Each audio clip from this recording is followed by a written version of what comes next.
एका ट्रेडरची primary duty कोणती?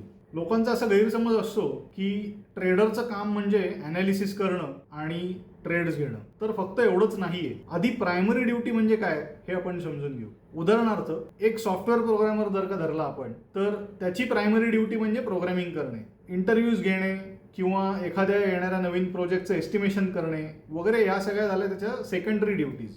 Secondary duties केल्यामुळे एखाद्या वेळेला पगारवाढ मिळू शकते, पण पगारवाढ मिळायला मुख्य पगार हवा. पगार तुम्हाला जो मिळतो हा तुमच्या प्रायमरी ड्युटीच्या बेसिसवर मिळतो. प्रायमरी ड्युटी तुमच्याकडनं चोख व्हायला हवी. आता एक आपण ट्रेडर घेतला तर त्याची प्रायमरी ड्युटी म्हणजे त्याच्या ट्रेडिंग कॅपिटलचं मनी मॅनेजमेंट आणि त्यांनी घेतलेल्या ट्रेडचं रिस्क मॅनेजमेंट. ह्या दोन गोष्टी ट्रेडरनी जर का चोख पार पाडल्या तर मार्केटकडून त्याला प्रॉफिट्स या स्वरूपामध्ये पगार मिळतो. शेअर मार्केटचे असेच नवीन नवीन व्हिडिओज बघण्यासाठी हा व्हिडिओ लाईक करा, माझ्या चॅनलला सबस्क्राईब करा आणि या व्हिडिओला जास्तीत जास्त लोकांपर्यंत पोहोचवण्यासाठी शेअर देखील करा. धन्यवाद.